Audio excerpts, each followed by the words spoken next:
programa Vida e Saúde está de volta. Hoje estamos falando sobre a saúde da criança, tudo que envolve os cuidados necessários. No primeiro bloco nós já falamos do teste do pezinho, que nesse teste já é possível identificar algumas doenças que essa criança pode ou não ter. E é muito importante a gente fazer todos os testes que são pedidos pelos médicos para que os nossos filhos se desenvolvam bem, sejam crianças felizes e tenham uma saúde integral. E aqui no meu programa, no nosso programa, eu tenho a pediatra Cristiane Fiorentino, especialista aí na área dos cuidados com a criança. A minha pergunta é, quando a criança nasce, o primeiro cuidado, a primeira atenção que tem que ser dada é a amamentação, a primeira mama da criança, ou é a vacina?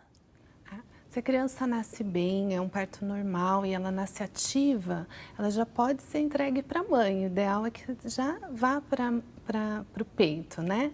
Se ela nasce bem. Agora, se ela não nasce bem, aí ela precisa de cuidados e depois ela volta para a mãe. E que cuidados seriam esses, doutora? Esses primeiros cuidados são para manter a criança, digamos, viva, quentinha, respirando bem. Depois, ela vai receber a vacina da hepatite B, já na sala de parto ela já recebe, e também uma dose de vitamina K, que é para prevenir algumas hemorragias do bebê. O cordão do bebê é clampeado, depois em casa a gente vai ter que ter o cuidado de estar limpando ali com algodão, né? Mas isso, se o bebê nasceu bem, ele já pode mamar. E nesse primeiro, todo mundo fala, né? Olha, o primeiro leite que a criança mamar da mãe, ele é essencial, porque ele vai ter tudo que a criança precisa para se fortalecer, o colostro, né, que diz. O que tem nesse leite? Qual a importância desse leite para esse bebê? O que esse leite previne? Esse primeiro leite, que é o colostro, ele é rico em imunoglobulinas. As imunoglobulinas protegem o bebê das doenças. Então, todas as doenças que a mãe já teve, ela passa proteção para o bebê. Então, esse leite é essencial. Ele é mais clarinho, ele ainda não é branquinho, ele é mais clarinho e ele é muito importante para o bebê. A pojadura, que é a descida do leite mesmo, ela pode demorar um pouquinho, depende da mãe, do bebê, se o parto foi normal, cesárea, tem uma série de fatores. Então, esse primeiro leite aí a gente pode afirmar que seria uma proteção, como uma vacina para essa criança. É, como uma vacina. Ela sempre vai ser uma vacina, né? É importante manter o aleitamento materno depois, porque isso não tem nas latinhas, né? Por mais que o bebê precise do complemento, isso a gente não vai encontrar nas latinhas. A proteção contra as doenças, que é uma proteção viva, a gente só encontra no leite materno mesmo. Na matéria que nós vimos no primeiro bloco, falamos ainda da questão do teste do coraçãozinho, do ouvido. Como é que são esses testes? Qual a importância deles? Na maternidade também, ou logo depois, pelo menos no primeiro mês de vida, no máximo até o terceiro mês, a criança tem que fazer o teste da orelhinha, que é para verificar como que está a audição, digamos, dessa criança. Se ele dá alterado, a gente precisa pesquisar antes que ela desenvolva a fala, para a gente interferir antes do desenvolvimento, que possa atrapalhar o desenvolvimento da criança, né? Tem o teste do coraçãozinho também, que é um teste que verifica o oxigênio da mãozinha e do pezinho e faz uma diferença. Isso pode indicar algumas cardiopatias congênitas. E tem o teste da linguinha também, que as fonoaudiólogas fazem, ou que o pediatra mesmo pode fazer, que é verificar se tem um freio lingual muito curto, que depois também pode atrapalhar a fala, em alguns casos pode atrapalhar a amamentação. Esse freio seria a dicção da criança? Esse freio é um cordãozinho que a gente tem embaixo da língua, que ele não pode ir até a pontinha da língua, senão a gente não consegue levantar a língua. A gente fica com a língua baixinha, assim. Então, todos esses exames mantêm e protegem os nossos filhos, as nossas crianças. Mas, no Brasil, a mortalidade infantil ou fetal é ainda muito alta? Como é que é isso? Ela tem diminuído por conta de todos esses cuidados que a gente consegue ter e por conta da vacinação, por conta da nutrição, por conta do combate, por exemplo, a desnutrição, né, as diarreias. Então, isso tem melhorado bastante. Mas o que a gente não consegue muito ainda atuar são naqueles casos que a gente precisa de uma assistência dos prematuros, nos casos que complicam mesmo, né, que são a minoria. Não é a maioria dos casos, né? Porque eu acho que o Brasil também está mais atento a esse cuidado, né? Sim. Eu fiz uma pesquisa, doutora, e o Brasil tem objetivos de desenvolvimento do milênio em torno da saúde do bebê. E tem algumas áreas. Atenção à saúde do recém-nascido, acabamos de falar. Promoção, proteção e apoio ao aleitamento materno. Prevenção de violências e promoção da cultura da paz. Afinal, a criança não precisa só ter saúde física, ela tem que ter saúde psicológica, tem que ter um ambiente que ela se sinta feliz. Senão, ela pode ficar doente por conta disso, né?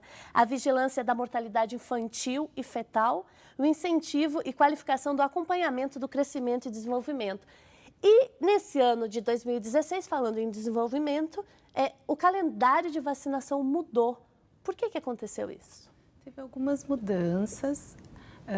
O calendário vem mudando, ele tem sido acrescentado e modificado conforme a situação epidemiológica, né?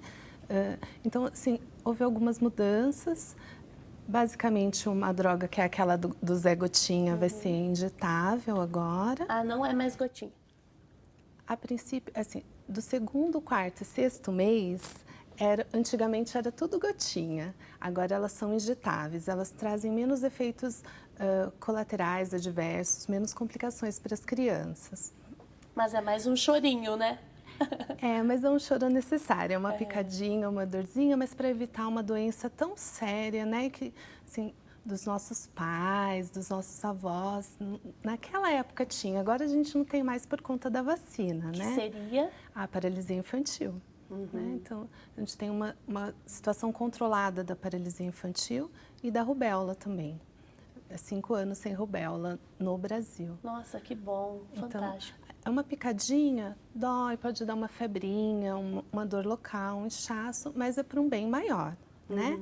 A criança não sabe, mas o pai sabe que é para um bem maior, então ele tem que apoiar, sim. Então, além do Zé Gotinha, todas as demais vacinas vão ser injetáveis? Como é que é? Não. Aí a mudança que ocorreu é o HPV, que é a vacina para as meninas entre 9 e 13 anos, que seria a princípio 3 doses, agora vão ser só 2. E a pneumococo, que é uma bactéria que causa pneumonia, otites, algumas outras doenças, que ela sai do sexto mês, aí ela não vai ser dada no sexto mês, que é com 2 e 4, e depois tem um reforço com 1 ano e 3.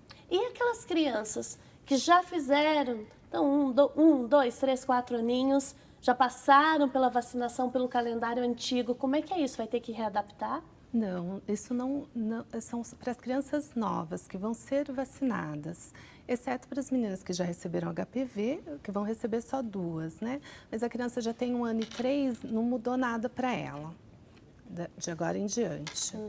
E o reforço, que no estado de São Paulo a gente costuma fazer com 5 aninhos, né? Tem uma vacina com 1 ano e 3, a próxima com 4, agora vai ser com 4.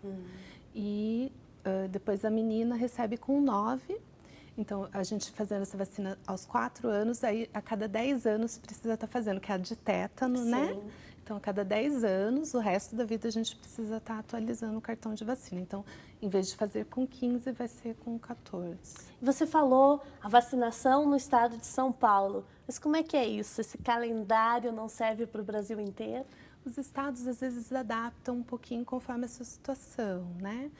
O estado de São Paulo não fazia essa com 5 anos e o resto do Brasil fazia com 4. Mas são as mesmas vacinas, protegem das mesmas doenças, exceto pela febre amarela. Aí a febre amarela, conforme a situação epidemiológica do seu município, do seu estado, aí você precisa também estar procurando. A criança faz com 9 meses. Da febre amarela. Da febre amarela. Mas, por exemplo, em Campinas, em regiões onde a gente não tem a febre amarela, a gente só faz se a gente for viajar para essas regiões. Para regiões que tem. Isso. Mas nós temos uma epidemia de vírus aqui, um dos casos é a dengue. E como é que a gente faz? Tem o Zika vírus. Como é que está isso no cuidado da criança? O que a gente faz? Vacina? Faz o quê? Então, para a criança, a gente tem o cuidado de evitar a doença, que é prevenir os criadouros, cuidar do quintal de casa, colocar tela nas janelas, mas esse cuidado preventivo, né? E assim, a questão dos repelentes também é uma questão que a gente pode usar dependendo da idade da criança, um ou outro, Verdade, porque até em algumas crianças causa irritação, né? Isso, dependendo da criança, do que você avalia como risco e benefício, que também não é uma substância ilesa de riscos, né? Mas a gente pode estar usando, reaplicando a cada 3 vezes no dia, mas não para todas as crianças. Por exemplo, antes dos 6 meses são só os cuidados mosqueteiro, são só esses cuidados mesmo. E que Deus nos ajude, né?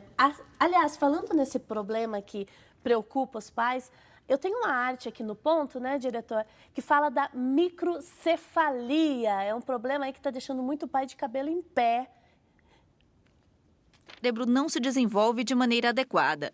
Nesse caso, os bebês nascem com perímetro cefálico menor que o normal, que habitualmente é superior a 32 centímetros. As crianças com microcefalia podem ter graves consequências, como atraso mental, déficit intelectual, paralisia, convulsões, epilepsia, autismo e rigidez dos músculos.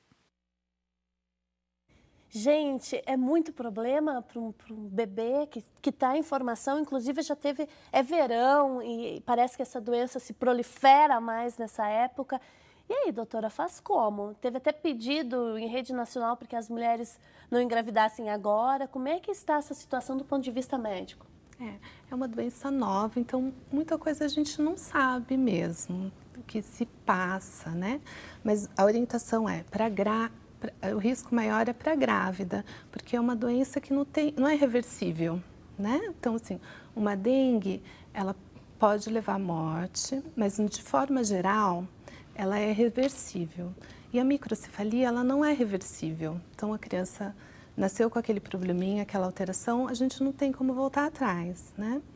Então, proteção para as grávidas está sendo orientado o uso de repelente, roupas compridas e os cuidados para prevenir o aumento do mosquito, né? Então, só para a gente entender, porque nós leigos no assunto, a gente lê, tenta se informar, mas às vezes, nossa, mas como é que funciona isso mesmo?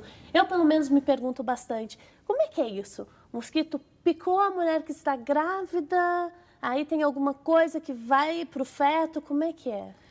Existem várias doenças que, se a mãe estiver na gravidez, pode trazer malformação para o feto. Por exemplo, a doença do gato, a toxoplasmose, a rubéola. Então, não é só o Zika, né? Mas, então esse vírus pode trazer uma malformação do feto. O bebezinho está terminando o desenvolvimento na barriga da mãe, está formando o sistema nervoso e, de alguma forma, ele interfere nesse desenvolvimento. Ele parece gostar do sistema nervoso e vai lá e atrapalha o desenvolvimento dessa criança. Então, a mãe foi picada.